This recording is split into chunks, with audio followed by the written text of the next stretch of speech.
খোপার ওই গোলাপ কাটা মুশফিকা রহমান মৈথি পর্ব ১৪। আমার মেয়ে মুশফিকা বিনতে মুহাইমিন ওরফে কিপা। এই মানবীর জীবনে মাত্র দুটো প্রাণীর পাত্তা আছে। অন্তত ৩ মাস অবধি তাই ছিল। সেই দুই প্রাণী ব্যতীত কারোর কোলে যেত না সে। কেউ লাত দেখিয়ে কোলে তুলতেই সে তার রূপ দেখাত। মানুষটি লজ্জা পেয়ে কৃপাকে ফেরত দিত।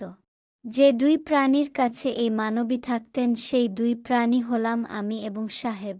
সাহেবের এন্ট্রি যদিও পরে হয়েছে কিন্তু রক্তের টান। বাবা বলতে মেয়ে পাগল। আর সাহেবও তার দেশি পেয়ারা পার্টটুকে আদরে সোহাগে মুড়িয়ে রাখার চেষ্টা করেন। তিনি তাকে লাত করতে পারেন না। কিন্তু মেয়ে ঠিক বাবার লাত কেড়ে নেয়। সাহেব অফিস থেকে ফিরতেই যখন তার ভারী স্বর শুনত, উমু উমু করে একটা ন্যাকা কান্না শুরু হতো। নাকটা ফুলিয়ে নিচের লাল ঠোঁটটা বাঁকিয়ে উল্টিয়ে এমন একটা আহ্লাদি কান্না করত যে বাবা নিতে বাধ্য। এত ঢং তো আমিও করতাম না। আর মেয়ের এমন ঢং দেখে সাহেবকেও তাড়াহুড়ো করে তার শুধু হাতটা ধুয়ে ঘামের কাপড় সমেত তাকে কোলে নিতে হতো। তিনি হাঁটতেন আর বলতেন, তুই কি জানিস তুই তোর মায়ের মতো নকটা একটা আস্ত যন্ত্রণা। আমার মেয়ে বাবার ঘাড়ে মাথাটা রেখে জবাব দিত, উ উ। আমি দেখতাম আর মনে মনে বলতাম, ঠিক হয়েছে, একদম আল্লাহর বিচার। মা হবার ভার আমার শরীরে প্রকটভাবেই দেখা গেল। বাসায় আসার কিছুদিনের মধ্যেই আমার সেলাইয়ে ইনফেকশন হলো। সেই থেকে ৩ দিন জ্বরে ভুগলাম। সেই ৩ দিন বিনোদনের শেষ ছিল না। আমি বিছানা থেকে উঠতে পারি না। সাহেব আবার অফিস ছুটি নিলেন। আমি মিম্মি নিয়ে বললাম, মাকে ডাকি, মিষ্টি আপু তো আছেন, মা কৃপাকে সামলাবে। সাহেব হুঙ্কার ছাড়লেন, আমার মেয়ে আমি সামলাবো। বেশ সামলাক আমার কি। মেয়ে কেমন ধানি লঙ্কা বাবাও টের পাক। আমার তো মাজা ব্যথা হয়ে গেছে। মেয়ে তার আসল রূপ দেখালো। সকাল থেকে শান্ত থাকলেও যেই তাকে গোসলে নেওয়া হলো অমনি সে কি চিৎকার। গোসল করাতে নিয়ে গিয়েছিল সাহেব এবং জরিনা। জরিনা এবং সাহেব দুজন দুজনকে দেখতে পারেন না। জরিনার ভাষ্য, আমি বিশ্বগাধা বিধায় সাহেবের ঘর করি, এই লোকের ঘর হাসিনাও করবে না। তাই তাদের মধ্যে শীতল যুদ্ধ আগ থেকেই চলমান। গোসলের সময় কৃপাকে সাহেবের কোলে দিয়ে জরিনা খ্যাটাং করে বলল, শুধু ওরে ঝুলায় রাখবেন, পানি আমি দিমু। ঝুলায় রাখবো মানে আমার মেয়ে কি মুরগি নাকি? এই শুদ্ধ করে কথা বলো। এত কথা কনকে কইছি যেইটা হেয়া করেন। নয়তো আমি জামুগা, নিজে নিজেই করায়েন গোসল। এদিকে মেয়ে হাত পা ছুঁড়ে কি চিৎকার। পানি তার একদম অপছন্দ। পানি ছোঁয়ালেই সে এমনভাবে কাঁদে যেন তাকে কেউ মেরেছে। পানির গামলাতে নামাতেই সে পায়ে ভর দিয়ে উপর দিকে লাফ দিচ্ছিল। সাহেব খুব নাকানি চুবানি খেলেন। কিভাবে মেয়েকে ধরে রাখবে বুঝতে পারলেন না। জরিনা এদিকে খ্যাক খ্যাক করে উঠল, করেন কি, ওই তো পানি তো পড়ব। উল্টান উল্টান ওরে, পিঠে পানি দিব। আরে করেন কি, পানি খায় ফেলবে তো। সাঁতার শিহানোর তো দরকার নাই। সাহেব ছটফটে মেয়েকে সামলাতে যেয়ে প্রায় ফেলেই দিচ্ছিলেন। জরিনা কোনো মতে গোসল করিয়ে ঝামটি মেরে বললেন, আপনার মতো অকর্মা আমি জীবনে দেখি নাই। সাহেবকে অকর্মা বলার সাহস যে নারী দেখাতে পারে তাকে আমি ২১ তোপের সালামি জানাই। এই সাহস আমি বউ হয়ে এই বছরে করতে পারিনি। সাহেব রেগে মেগে আগুন, ধমকে বললেন, বেয়াদব মেয়েটাকে কাল থেকে যেন না দেখি। তাকে কোনো মতে আমি ঠেকালাম। জরিনা ছাড়া আমি অচল, দিশেহারা। অসহায় স্বরে বললাম, বাদ দিন, ও এমনই, কাজ ভালো করে। এই বেয়াদবকে প্রশ্রয় দিব নাকি? প্লিজ একটু কৃপা করুন। আমার একটু সুবিধা হয় ও থাকলে। সাহেবের চোখ মুখ বিরক্তিতে কুঁচকে এলো। ফলে জরিনাকে আর বাদ দেওয়া হলো না। তিনি বিরক্তির সাথে বললেন, যন্ত্রণা যত সব। আমার মেয়ের স্বভাব রানী ভিক্টোরিয়ার মতো। আমার সাহেবকে সেদিন হাড়ে হাড়ে সে টের পাইয়ে দিয়েছে সে আসলে কি জিনিস। দুধ খাওয়ার পর সে হাঁসফাঁস করবে, ঢেকুর তুলবে না, তারপর বমি করে কোল ভাসিয়ে দিবে। ডাক্তারের ভাষ্যমতে তার পরিপাকতন্ত্র এখনও সম্পূর্ণরূপে প্রস্তুত হয়নি, তাই যা হজম করতে পারে না তা বমি করে দেয়। তাকে নিয়ে কোথাও বসা যাবে না, সবসময় তাকে হাঁটার উপর রাখতে হবে। বসলেই তার ট্রানজিস্টর শুরু হয়। ফলে সাহেব হাঁটতে হাঁটতে তার অবস্থা খারাপ হয়ে গেল। কিন্তু যেহেতু মেয়েকে সে একাই সামলাবে বলে অঙ্গীকার নিয়েছে, তাই কোনো রকম হম্বিতম্বিও করতে পারলেন না। যেই একটু শান্ত হয়ে ঘুম ঘুম ভাব এলো, বাচ্চাটা অমনি প্রস্রাব করে ভাসিয়ে দিল। তারপর আবার কান্না। সাহেব আমার কোলে দিয়ে পোশাক বদলালেন। সকাল থেকে বহুবার কাপড় পাল্টাতে পাল্টাতে ক্লান্ত হয়ে গেলেন আমার সাহেব। একবার বমি তো একবার প্রস্রাব। আমার তার এই খাবি খাওয়া অবস্থা দেখে খুব মজা লাগছিল। আমার মনে একটা ক্ষীণ আশা জন্মালো, আমার মেয়ে পারবে এই কৃপাধারী হুতুমকে লাইনে আনতে। এই ভাবতে ভাবতে কখন ঘুমিয়ে পড়লাম টের পেলাম না। যখন ঘুম থেকে উঠলাম দেখলাম সাহেব আমার পায়ের নখ কেটে দিচ্ছেন।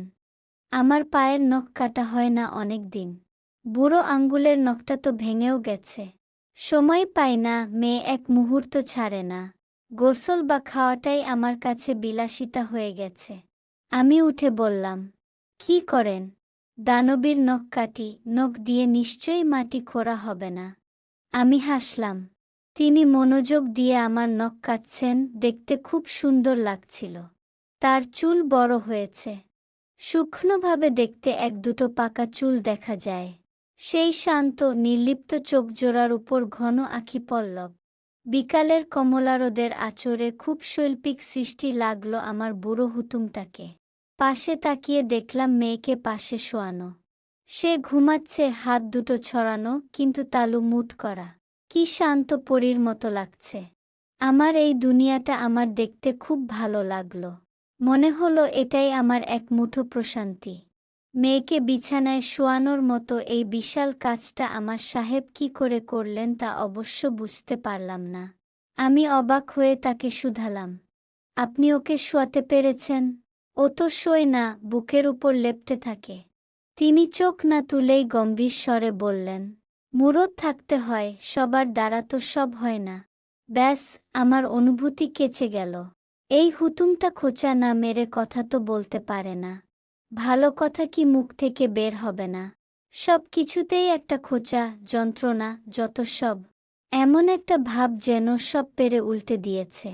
দুধ তো খাওয়াতে পারো না, সেই তো আমার কাছেই আসতে হয়। তাহলে এত ফটফট কেন? এর মধ্যেই কিপা মুড়িয়ে মুড়িয়ে উঠে গেল, আর গলা ছেড়ে কাঁদতে লাগল। সাহেব হতভম্ব গলায় বললেন, 10 মিনিটও হলো না শোয়ালাম, এ কি ঘুমালো নাকি ঘুমের ভান করল?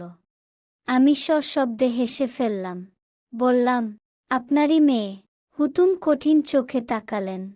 আমি কৃপাকে ঠান্ডা করতে করতে বললাম, আসেন আম্মা, আপনার জন্য বান্দি প্রস্তুত। প্রেগন্যান্সির পর মায়েদের মানসিকতার পরিবর্তন হয় শুনেছিলাম। পোস্টপার্টাম ডিপ্রেশন, এই কথাগুলো কাল্পনিক লাগত। অনেকটা ঢং মনে হতো।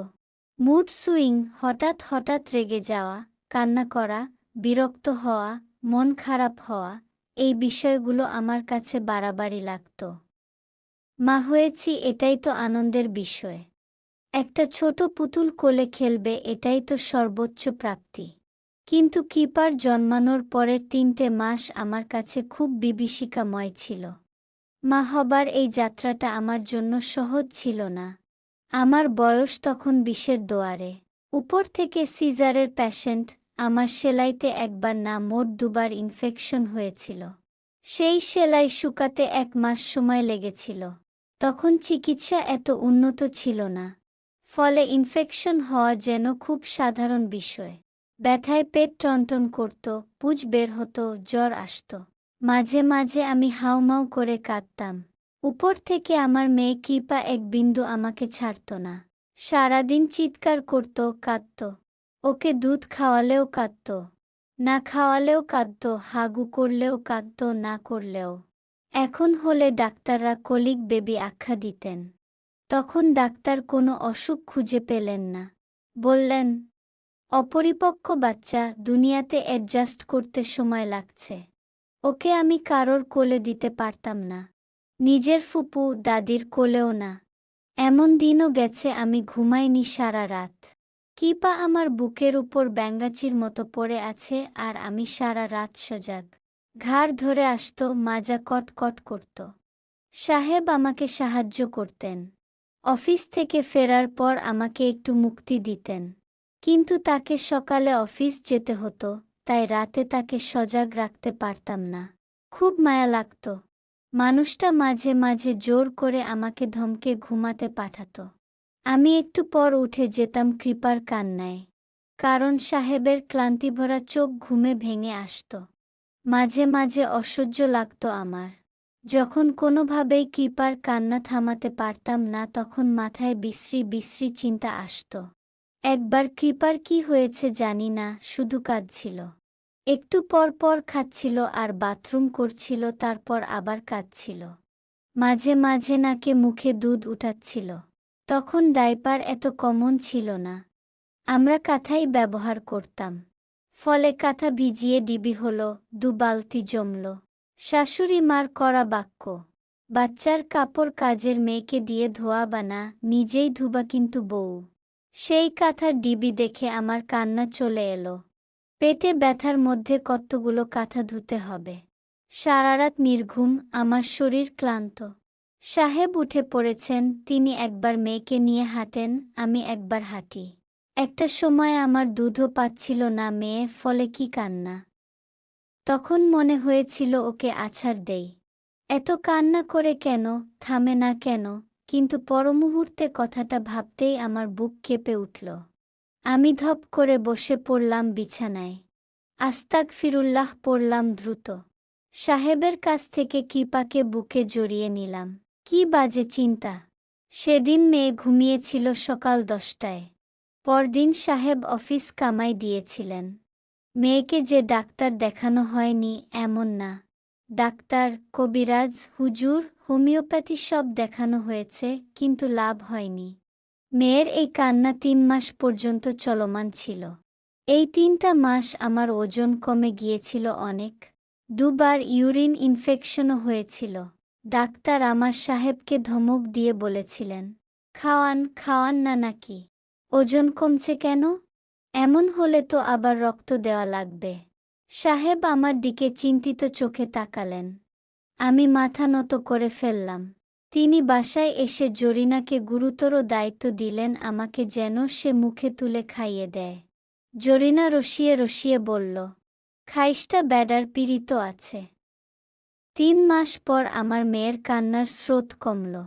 কিন্তু তার রং ঢঙের কি শেষ আছে? নতুন ধরনের আহ্লাদ সে করত। দাদির কোলে দিলে মাথাটা উল্টে, নাক ফুলিয়ে, নিচের ঠোঁট উল্টে উঙু উঙু করত। মাঝে মাঝে বিছানায় শুইয়ে দিলে পায়ে ঠেকনা দিয়ে মাজা তুলে ফেলত, যেন আমি কোলে নেই। আমার সাথে তার আহ্লাদ ছিল ভিন্ন রকম। আমি আম্মু বলতেই সে জিভ বা বের করে হাসত আর আয়া করত। সাহেবকে দেখে সে হাসত না, হাসি শুধু আমার জন্যই যেন বরাদ্দ। তার হাসি দেখলে আমার সব কষ্ট পানি হয়ে যেত। আমার মনে আছে একবার আমি রান্না করছিলাম। মা বেতের মোড়ায় কৃপাকে কোলে নিয়ে আছে। কৃপা আমার দিকে তাকিয়ে ঠোঁটটা উল্টে আছে, যেন আমি এসে তাকে কোলে নেই। মাঝে মাঝে আমি তার সাথেই কথা বলতাম, সে হু উ করে সাড়া দিত। তার কথা, তার মা কোথাও যাবে না, তার সামনে পুতুলের মতো বসে থাকবে। আমি তাকে মেকি বকা দিয়ে বলতাম, এই ভদ্রমহিলা, আমি কি তোর পার্সোনাল মানুষ? খেতে দিবি না, ঘুমাতে দিবি না, বাথরুমেও যেতে দিস না। বলি তুই তো যেখানে সেখানে কল ছেড়ে দিস, আমি কি সেটা পারি? আমাকে বাথরুমে যেতে হবে না। আমার কথায় কৃপা জিভটা বের করে এত সুন্দর করে হাসত যে বকা দিতেই আমি ভুলে যেতাম। আমি সেই সুযোগে বলতাম, তুই হলি মায়ের মেয়ে, আমি যা পারিনি তুই তা করবি। তোর বাপকে দেখলেই নিজের ট্রানজিস্টর ছেড়ে দিবি, আর বাপ কোলে নিলেই হেগে দিবি। পারলে মুখে বমি করে দিবি, এমনভাবে হাসবি যেন মনে হয় তুই কৃপা করেছিস। পারবি না আম্মু, আমার সব শোধ তুই তুলবি। আমার মেয়ে কি বুঝতো জানি না, সে মাথাটা টুং টুং করে নাড়ে, বিছানাতেই হাত পা ছুঁড়ে দাপাদাপি করত আর জিভ বের করে বোকার মতো হাসত। এই হাসিটা আমার সব ক্লান্তি ভুলিয়ে দেবার জন্য যথেষ্ট। ধীরে ধীরে কিপা বড় হতে লাগল। দেখতে দেখতে 6 মাসে পা রাখল সে। আমার দিন শুরু হতো কৃপার কান্নায় আর শেষ হতো ওকে ঘুম পাড়িয়ে। মেয়ে রাতে আমাকে ঘুমাতে দেওয়া শুরু করল, সাহেবও একটু শান্তিতে ঘুমাতেন। একদিন তিনি শুধালেন, কলেজ টলেজ কি যাওয়া হবে না? পড়াশোনা চাঙ্গে। আর কলেজ যে কি হবে? আপনার মেয়ে সামলাবে কে? মেয়েকে নিয়ে গেলেই হয়। মেয়েকে নিয়ে ক্লাস করব। ইম্পর্ট্যান্টগুলো করা হোক, পরীক্ষাগুলো দেয়া হোক। না মন্দ বলেননি তিনি। কৃপা তখন বাহিরের খাওয়া দাওয়া শুরু করেছে। সুতরাং একটু খিচুড়ি নিয়ে গেলেই হবে। কিন্তু মেয়ে সামলে, ঘর সামলে ক্লাস, এই লোকটা আমার একটুখানি শান্তি পছন্দ করেন না। আমি এসে সাহেবের পাশে বসলাম। তার কাঁধে মাথা দিয়ে আফসোসের স্বরে বললাম, আমার শান্তি আপনার সহ্য হয় না তাই না? সাহেব আমার দিকে চোখ কুঁচকে তাকিয়ে বললেন, আমি কি তোমার শাশুড়ি? তার থেকে খারাপ। মানুষের শাশুড়ি ননদ জ্বালায়, আমার বর জ্বালায়। সাথে সাথেই গালে কামড় দিলেন তিনি। গাল জ্বালিয়ে বললেন, পেয়ারার মাথার পোকা আবার নেত্য শুরু করেছে, পরিষ্কার প্রয়োজন। উহু, কৃপা প্রয়োজন। বলেই আমি তার গলা জড়িয়ে ধরলাম। একটু আহ্লাদ করব অমনি আমার ঘুমন্ত মেয়ে উঠে গেল আর ঘর ফাটিয়ে কাঁদতে লাগল। আমি বললাম, আপনাদের বাপ মেয়েকে আমি প্যাকেট করে হিমালয়ে পাঠিয়ে দিব। সাহেব বাঁকা হাসলেন যেন। তারপর নিজেই উঠে মেয়েকে কোলে নিলেন। আমি মনে মনে ছক কষলাম আমার নতুন রুটিনের। আমার সংসার মৃদু গতিতে হেলে দুলে চলছিল। আমার সাহেব, আমার কৃপা, আমার শাশুড়ি আর আমি, এই 4 জনের ছোট সংসার। কৃপা বসতে শিখেছে। নিজে নিজে না, তবে বসিয়ে দিলে বসে থাকে। মাঝে মাঝে টুপুস করে পড়ে যায়। তখন শ্রাবণ মাস চলে, ঘন ঘন মেঘের গর্জনে পৃথিবী কাঁপছে। রাত 9টা বেজে 7। সাহেবের অপেক্ষায় আমি বারবার দরজা দেখছি। তিনি এত দেরি করেন না। আমার বুকে কামড় পড়ল। অবশেষে যখন কলিং বেল বাজল আমি ছুটে গিয়ে দরজা খুললাম। দরজার ওপারে সাহেব কাকভেজা হয়ে আছেন। আমি তাকে দ্রুত গামছা এগিয়ে বললাম, এত দেরি কেন? আপনি তো এত দেরি করেন না। সাহেব মাথা মুছতে মুছতে বললেন, আমার ইউনিভার্সিটির বন্ধুদের সাথে দেখা হলো। কথা বলতে বলতে দেরি হয়ে গেছে। ও হ্যাঁ, আগামীকাল রিইউনিয়ন, বিকালে যাব। এই যে কার্ড, তুমি আর পার্ট 2 রেডি হয়ে থেকো। আমি কার্ড হাতে নিলাম। ওখানে লেখা 1985 ব্যাচের পুনর্মিলন। এই প্রথম সাহেবের বন্ধুদের সাথে আমার দেখা হবে। সাহেব আত্মকেন্দ্রিক মানুষ, তার যে বন্ধু আছে সেটাই আমি জানতাম না। মনে মনে আনন্দ লাগল। সাহেব সবার সাথে আমার পরিচয় করিয়ে দিবেন, এই বিষয়টা আমার আনন্দের মূল কারণ। পরদিন আমি সুন্দর একটা শাড়ি পরে তৈরি হলাম। আমার কৃপাকে পুতুলের মতো সাজালাম।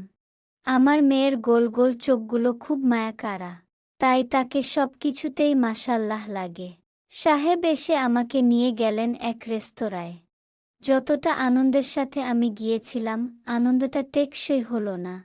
তারই এক বন্ধু বলে উঠলেন, যা বেটা, তুই এত কচি মেয়ে বিয়ে করবি ভাবিনি। আমরা তো আশাই করেছিলাম তুই রূপসাকে বিয়ে করবি। লাইলি মজনু জুটির এভাবেই বিচ্ছেদ লেখা ছিল, আফসোস। চলবে। বিশেষ দ্রষ্টব্য, কৃপা করে লাইক, কমেন্ট, শেয়ার ও সাবস্ক্রাইব করে পাশে থাকবেন।